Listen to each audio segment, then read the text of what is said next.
आज के वीडियो से बहुत सारे बैंक वाले, सीए, इंश्योरेंस एजेंट नाराज होने वाले मेरे से। आम आदमी के फेवर में आज बात करने वाला हूं। आज इंटरनेट की दुनिया में सर आप नौकरी करते हुए भी कम से कम 50 नए ऑप्शन आप बना सकते हो। इंटरनेट एरा में जीने के बावजूद आपके पास अगर 4-5 एक्स्ट्रा पैसिव इनकम के सोर्स नहीं है ना, गधे से भी गंदी किस्मत है फिर ऐसे आदमी की। बंदर 2 केले लेगा, वो 2000 का नोट नहीं लेगा। उस बंदर को ये नहीं पता कि 2000 के नोट से वो कितने केले खरीद सकता था। एक मिडिल क्लास वाली सोच के आदमी के साथ यही हाल। उसको टाइम की वैल्यू पता नहीं। उसको अगर 2 घंटे लगवा करके कहीं 100 रुपए बच रहे हैं ना, वो 2 घंटे लगा के 100 रुपए बचाएगा। अरे गधे आदमी, उस 2 घंटे में 2 लाख रुपए कमा सकते थे।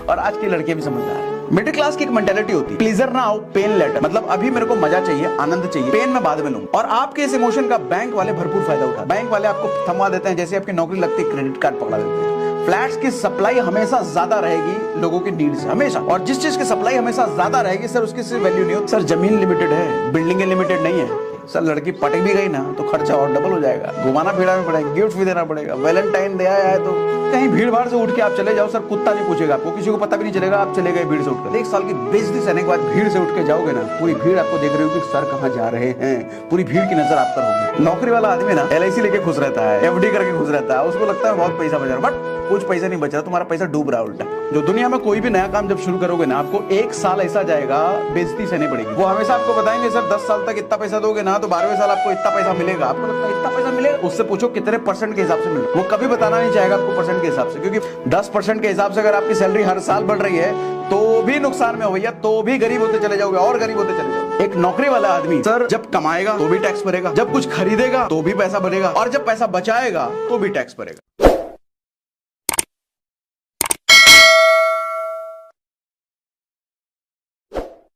इन्फ्लेशन खा चुका होगा। आपका FD अगर 6% के हिसाब से लें, 1 लाख रुपए अगर आपका FD किया हुआ है सर, उसको 2 साल बनने में 15 साल लग जाएंगे। 1 लाख आपका 2 लाख बनने में 15 साल लग जाएंगे, 15 साल डबल होने में। और 15 साल में ये 7% के हिसाब से आपकी महंगाई उसको क्रॉस कर चुकी होगी। सर सेविंग प्लान, LIC बेचने वाले या SDFC का इंश्योरेंस बेचने वाले, किसी भी कंपनी का इंश्योरेंस बेचने वाले, आप देखोगे आपको कभी भी परसेंटेज में बात नहीं करते, कभी भी इन्फ्लेशन रेट तो वो बात ही नहीं करेंगे। वो हमेशा आपको बताएंगे सर 10 साल तक इतना पैसा दोगे ना तो 12वें साल आपको इतना पैसा मिलेगा। आपको लगता है इतना पैसा मिलेगा, ओ माय गॉड।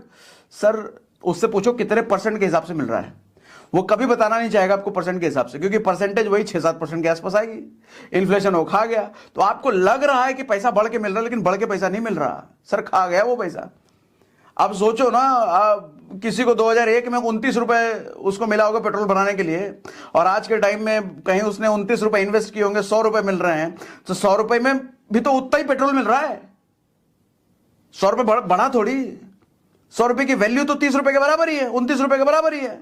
इसी तरीके से आज जो 1 लाख रुपए है सर, 10 साल बाद हो सकता है 5 लाख रुपए के, सॉरी ये तो ज्यादा हो गया। आज के टाइम में जो 10 लाख रुपए है सर, 30 साल बाद 20 लाख रुपए की वैल्यू सर 10 लाख के बराबर ही होगी। 10 लाख में उतना, 20 लाख में उतना ही सामान खरीदोगे जो 10 लाख में खरीद रहे हो। तो 20 लाख बढ़ा नहीं, बराबर है।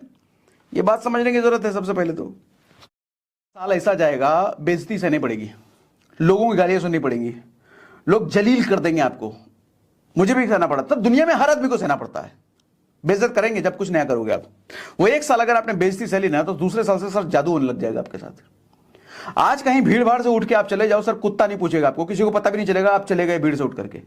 लेकिन 1 साल बाद, 1 साल की जलालत सहने के बाद, 1 साल की बेइज्जती सहने के बाद, जब 1 साल बाद निखर के आओगे ना, आप कुछ बन जाओगे ना सर, भीड़ से उठ के जाओगे ना, पूरी भीड़ आपको देख रही होगी सर कहां जा रहे हैं, पूरी भीड़ की नजर आप पर होगी। आज तो कुत्ता भी नहीं पूछेगा आपको, कहीं चले जाओ पता भी नहीं चलेगा आप आए हो गए हो। का मिडिल क्लास आदमी कल पुअर क्लास में जाएगा, अपर तो जाएगा नहीं, वो पुअर क्लास में जाएगा। वो कैसे सर? आज के टाइम में 2023 में कोई IT कंपनी की अगर बात करो तो एक फ्रेशर कॉलेज से पास आउट होकर जब IT कंपनी ज्वाइन करता है तो लगभग 5 लाख रुपए का पैकेज उसको मिलता है सालाना। 5 लाख रुपए सालाना का पैकेज उसको मिलता है। 2009 में जब मैंने नौकरी शुरू करी थी तो उस वक्त 3 से 3.5 लाख रुपए एक नए फ्रेशर को मिलता था सालाना।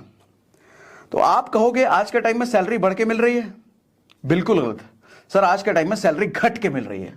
यही तो अंतर है आपके और मेरे सोच में, मेरे या फिर कोई भी जो थोड़ा धंधे की कैलकुलेशन, पैसे की कैलकुलेशन समझता है। बढ़ के नहीं, घट के मिल रही है। आप कहोगे सर उस टाइम पे 3-3.5 लाख रुपए, आज के टाइम में 5 लाख रुपए बढ़ के मिल रही है। नहीं बढ़ के मिल रही है, घट के मिल रही है। देखो कैसे। आपके हिसाब से 40% बढ़ के मिल रहा है आपके हिसाब से, क्योंकि 2009 में 3-3.5 लाख रुपए, 2023 में 14 साल बाद 5 लाख रुपए, तो आपके हिसाब से 40% सैलरी बढ़ी है आपके हिसाब से। अब मैं कहता हूं सर पिछले 14 साल में इन्फ्लेशन को अगर आप हर साल 5% भी मान लो, आज के टाइम में 7% पहुंच गया है, लेकिन हम मान लें कि 5% हर साल अगर इन्फ्लेशन बढ़ा है, तो सर 14 × 5 70% इन्फ्लेशन बढ़ गया 14 साल में। 70%। सैलरी कितनी बढ़ी? 40%। इन्फ्लेशन कितना बढ़ा? 70%। महंगाई दर सर 70% बढ़ी है, तो बढ़ी हुई सैलरी सर आधा है उसके इन्फ्लेशन के, महंगाई दर के। तो सैलरी बढ़ के मिली, घट के मिली? घट के सर, सैलरी घटी, आधी घट गई है। सैलरी बढ़ के मालूम कब होती? जब 70% इन्फ्लेशन है ना, 140% अगर सैलरी बढ़ के मिलती, तब सैलरी दोगुनी होके मिली है। मैं ये कहता, अगर सैलरी भी 70% बढ़ती ना, तो मैं कहता कि 2000 जितना में जितना मिल रहा था, आज भी उतना ही मिल रहा है अगर 70% बढ़ता तो। लेकिन बढ़ा कितना? सिर्फ 40%। सर आधा हो गया सैलरी। कम सैलरी होती जा रही है सर, दिन ब दिन सैलरी कम होती जा रही है, दिन ब दिन। तो गरीब तो और गरीब होगा ही ना। ऊपर से कर्जे का जंजाल। एक मिडिल क्लास आदमी कर्जे का, लोन का हमेशा गलत इस्तेमाल करता है। मिडिल क्लास की एक मेंटालिटी होती है, प्लीजर ना आओ पेन लेटर। मतलब अभी मेरे को मजा चाहिए, आनंद चाहिए, पेन मैं बाद में लूंगा। और आपके इस इमोशन का बैंक वाले भरपूर फायदा उठाते हैं। बैंक वाले आपको थमा देते हैं, जैसे आपकी नौकरी लगती है क्रेडिट कार्ड पकड़ा देते हैं। आपको लगता है क्रेडिट कार्ड, अरे वाह अभी इस्तेमाल करो, 45 दिन बाद पता देगा, मजा ही आ गया। तुरंत जाके आईफोन ले लोगे, तुरंत जाके ये कपड़े खरीद लोगे, जूते खरीद लोगे, चश्मा खरीदोगे, ये वो डिम डा। 45 दिन बाद आपका बिल आएगा 2 लाख रुपए। अरे बाप रे बाप, सैलरी है 30,000 रुपए की, 2 लाख रुपए क्रेडिट कार्ड बिल आ गया, कहां से दोगे? आप टेंशन में। मिनिमम ड्यू भर के निकल जाते हैं। 6 महीने तक मिनिमम ड्यू भरते रहोगे, पता चलेगा 6 महीने तक आउटस्टैंडिंग टोटल उतना का उतना ही, घट ही नहीं रहा है। फिर आप कैलकुलेशन समझते हो, अरे मिनिमम ड्यू तो ऐसे ही खा जाता है, उसकी वजह से कुछ फर्क भी नहीं पड़ रहा। आप टेंशन में। फिर कोई दोस्त आपको बताएगा पर्सनल लोन लेकर के खत्म करो, फिर आप 2 लाख रुपए का पर्सनल लोन लोगे, क्रेडिट कार्ड खत्म करोगे। तो पर्सनल लोन लोगे तो आपको थोड़ा राहत आएगा। फिर अच्छा, प्लेजर ना हो पेन लेटर। आपको क्रेडिट कार्ड वाला कहेगा फिर एक नया ऑफर आया, दूसरा क्रेडिट कार्ड, इसमें ये वाला ऑफर है, एक क्रेडिट कार्ड से दूसरे का पेमेंट कर सकते हो, वो ले लिया आपने। फिर उसमें भी 2 लाख रुपए बिल करना, इससे उसका कर रहे हो, इससे उसका कर रहे हो, और हर बार 3% 5% इंटरेस्ट दे रहे हो। इस जंजाल में, जब तक आपको इस जंजाल से निकलने का रास्ता पता चलेगा ना, तब तक सर आप डूब चुके होगे इस दलदल में। लोन, क्रेडिट कार्ड, बैंक ना जानते हैं कि कैसे आपके दिमाग के साथ खेला जाए, कैसे आपकी लंका लगाई जाए, और लंका लगा देते हैं बैंक वाले, और आप लगवाते हो खुद ही। आप अनजाने हुए, आपको छोटे मोटे पैसे की कैलकुलेशन पता ही नहीं है, जिसकी वजह से बैंक वाले लूट लेते हैं आपको। आज के वीडियो से बहुत सारे बैंक वाले, सीए, इंश्योरेंस एजेंट नाराज होने वाले मेरे से, क्योंकि मैं बात ही ऐसे करने वाला हूं। आम आदमी के फेवर में आज बात करने वाला हूं मैं।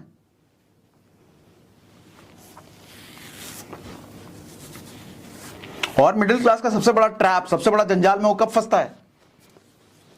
मुझे लगता है सबसे बड़ा जंजाल में तो अपने घर वाले फंसाते हैं, अनजाने में, चाहते तो नहीं है, अनजाने में फंसाते हैं। आपके दोस्त फंसा देंगे, पड़ोसी फंसा देंगे, कलीग्स फंसा देंगे। सबसे बड़ा जंजाल मालूम, सबसे बड़ा जंजाल कौन सा है? Home loan. नौकरी लगी नहीं कि होम लोन ले लो। अड़ोस पड़ोस वाले कहेंगे होम लोन। अच्छा, होम लोन ऐसी चीज है जैसे लगता है कि होम लोन नहीं हुआ तो गरीब लोग समझेंगे आपको। होम लोन तो होना ही चाहिए। अब काहे को होम लोन होना चाहिए? जरूरी है ईएमआई पे घर लो, रेंट पे रहो? नहीं, अपना घर तो होना ही चाहिए। काहे को होना चाहिए भाई? लॉजिक तो बताओ। नहीं, अपना घर तो होना ही चाहिए। अरे काहे को होना चाहिए? नहीं, अपना घर तो होना। अरे नौटंकीबाज आदमी तुम्हें कुछ पता ही नहीं, बेवकूफ। तुम तो लुटोगे। डायलॉग पकड़ के बैठा, अपना घर तो होना ही चाहिए। काहे को होना चाहिए? लॉजिक तो बताओ मुझे। अगली जनरेशन बाल बच्चे के लिए क्या छोड़ के जाएंगे? सर बाल बच्चे के लिए आपका फ्लैट छूट के नहीं जाएगा। 100 साल बाद आपका फ्लैट रहेगा नहीं रहेगा पता ही नहीं। वो बिल्डिंग जर्जर हो चुकी है, गिर चुकी है, पता भी नहीं चलेगा। फ्लैटों का कल्चर कितना पुराना है? 30 साल 35 साल पुराना। सर हमारे पापाओं ने, दादाओं ने कभी फ्लैट का कल्चर देखा ही नहीं। उस टाइम तक बिल्डिंगें होती नहीं थी, घर होता था। ये नया कल्चर है सर, पहला जनरेशन है हम जो फ्लैटों का कल्चर देख रहे हैं। ये उम्मीद में मत रहो कि 100 साल बाद आपका फ्लैट बचा हुआ रहेगा। सर गिर के खत्म हो जाएगा, क्या हो जाएगा कुछ नहीं पता। और बहुत सारे साइड इफेक्ट है, नुकसान है, बताता हूं, धीरे धीरे समझना। फिर ये भी ख्याल आता कि प्रॉपर्टी से ही लोग अमीर बनते हैं। अरे प्रॉपर्टी वो जमीन होती थी, वो ईएमआई पे फ्लैट नहीं होता। प्रॉपर्टी से अमीर बनते हैं। मैं कल किसी के साथ बैठा था, तो वो बता रहा था कि उसका एक साला है और वो साला मात्र +2 फेल है, पास आउट भी नहीं, फेल है। और आज के टाइम में 200 से ज्यादा ट्रक है उसके खुद के, अपने ट्रांसपोर्ट के बिजनेस, 200 से ज्यादा खुद के ट्रक।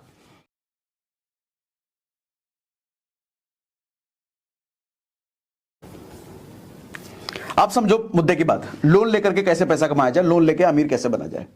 उससे पहले आपको कुछ हिंट देना चाहूंगा सर, कुछ चीजें समझाना चाहूंगा, ये चीजें करो, नहीं तो जिंदगी बर्बाद हो जाएगी, बाल बच्चों की जिंदगी बर्बाद होगी आपके साथ साथ। सेविंग माइंडसेट ना बड़ा घटिया माइंडसेट है, पैसे बचाने का माइंडसेट। एक मिडिल क्लास माइंडसेट ना हमेशा उसको ये सिखाया जाता है पैसे बचाओ बचाओ बचाओ बचाओ।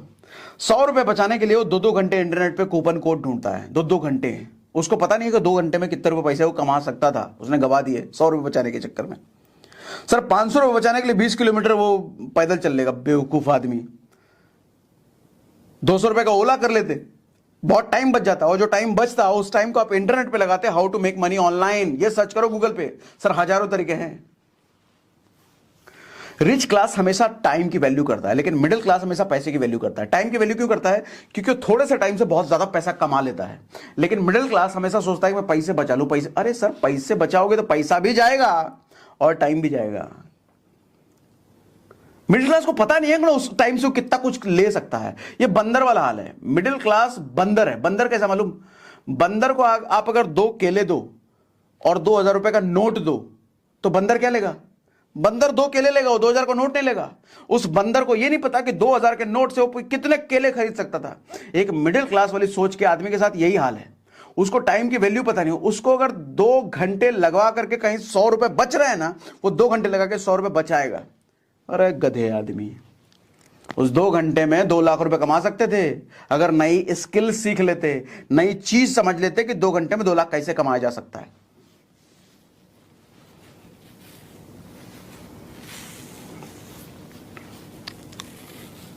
वैसे भी सर, वैसे तो कई सारे तरीके हैं पैसे कमाने के लोन लेके, लेकिन एक तरीका आपको बताता हूं जो सबसे आसान तरीका है। बिजनेस की समझ नहीं है आपको, कोई दिक्कत नहीं। बिजनेस की नॉलेज नहीं है, कोई दिक्कत नहीं। आपके पास टाइम नहीं है, कोई दिक्कत नहीं है। फुल टाइम एंगेज हो किसी नौकरी में, किसी दूसरे बिजनेस में, कोई दिक्कत नहीं है। आप फिर भी यहां से मोटा पैसा कमा सकते हो, अमीर बन सकते हो लोन लेकर के। देखो, सबसे पहले तो मैं कहता हूं कोई दुकान खरीद लो। और किसी ऐसे दुकान खरीदने कह रहा हूं, फ्लैट खरीदने नहीं कह रहा, घर खरीदने नहीं कह रहा, ऑफिस खरीदने नहीं कह रहा, मैं दुकान खरीदने कह रहा हूं। दुकान खरीदने क्यों कह रहा हूं आगे समझ में आएगा। और वो भी किसी ऐसे एरिया में ढूंढो जो डेवलपिंग एरिया हो, जो बन रहा हो, नए नए डेवलप हो रहा हो। मान लो, अच्छा दुकान इसलिए खरीदने कह रहा हूं क्योंकि दुकान जल्दी रेंट पे चढ़ जाता है और दुकान की एप्रिसिएशन बहुत तेज होती है, वैल्यू बहुत तेज बढ़ती है। रेंट हर साल बढ़ता रहता है। ठीक है, एक तो दुकान की डिमांड है प्लस एप्रिसिएशन बहुत अच्छा होता है दुकान पे, इसलिए मैं दुकान कह रहा हूं। अब दुकान क्यों, कैसे कैसे कर लेना है। मान लो 50 लाख रुपए का दुकान है, आपने देख लिया। अब आप कहते हो मेरे पास 50 लाख रुपए तो है नहीं सर, क्या करें? तो 50 लाख रुपए का लोन लो। 50 लाख में 50 लाख का तो लोन मिलेगा नहीं। दुकान 50 लाख का है तो आपको 40 लाख का मान लो लोन मिलता है। 40 लाख रुपए का आपने लोन ले लिया और मैं मानता हूं 20 साल के लिए लिया तो आपकी 40,000 की ईएमआई मान लिया मैंने, लगभग 40,000 की ईएमआई आई। अच्छा, 40,000 की अगर ईएमआई आ रही है, अगर आपने डेवलपिंग एरिया में लिया है तो सर उस एरिया का रेंटल, दुकान का रेंट भी आपको लगभग 40,000 के आसपास मिल जाएगा। वो एरिया देखना पड़ेगा। मैं कहता हूं 40 ना आए, 30 ही हजार आए, फिर भी आप फायदे में हो। 40,000 रुपए पर मंथ आपकी ईएमआई जा रही है, 30,000 रुपए दुकान का रेंट आ रहा है, फिर भी आप फायदे में हो। पूछो कैसे? पूरा कैलकुलेशन समझाता हूं। मान लो ये 2023 है, मान लो कि है ही 2023 में आपने 10 लाख रुपए डाउन पेमेंट किया। 50 लाख का लोन लेने के लिए 10 लाख रुपए आपने डाउन पेमेंट किया दुकान खरीदने के लिए। तो ईएमआई कितनी मिली? 40,000 रुपए। सर दुकान से रेंट कितना कमा रहे हो हर महीने? 30,000 रुपए। 1 साल बाद 2024 में ईएमआई कितना रहेगा सर? 40,000 रहेगा। रेंट कितना हो गया सर? मैं मानता जो 1 साल में 10,000 नहीं बढ़ेगा क्या? 40,000 रुपए रेंट आ गया। अब बराबर आ गया ईएमआई और रेंट। 2025 में मैं मानता हूं 10% बढ़ेगा तो 44,000 रुपए रेंट हो गया। ईएमआई कितना? अभी भी 40। 2035 में 10 साल बाद 10% हर साल अगर हम बढ़ा रहे हैं सर, 88,000 रुपए आपको रेंट आएगा। ईएमआई अभी भी 40,000 रुपए रहेगा। हर साल रेंट बढ़ेगा ना, रेंटल वैल्यू अप्रिशिएट होगी ना, तो हर साल 10,000 के हिसाब, 10% के हिसाब से 88,000 रुपए आपको 2035 में रेंट मिल रहा होगा और आपकी ईएमआई अभी भी 40,000 रुपए होगी। सर 2036 37 तक जाते जाते, अच्छा जो एक्स्ट्रा पैसा आपको मिल रहा है ना सर, उसको खर्च मत करना, उसको एसआईपी में डालो हर महीने, और वहां से भी 12% कमाओ। वो भी आपको 10 साल में बहुत बड़ा मोटा पैसा कमा के देगा। 12% ही गिन लो, 15 भी मत गिनो। तो मैं कहता हूं कि 2036-37 तक, यानी कि अभी से 12 साल बाद आपका लोन पूरी तरीके से चुकता हो चुका है, बैंक को आप उठा करके मुंह पे मार चुके हो, आपका दुकान बिल्कुल फ्री हो चुका है, और अभी से 12 साल बाद वो दुकान जो आज 30,000 रुपये महीना दे रहा है, सर आपको 12 साल बाद कम से कम 1 लाख रुपए महीना वो दे रहा होगा। 1 लाख रुपए महीना 12 साल बाद वो दुकान आपको दे रहा होगा। 1 लाख रुपए महीना। सर आप जो कर रहे हो, नौकरी कर रहे हो, 50,000 रुपए करते रहो, 1 लाख रुपए पर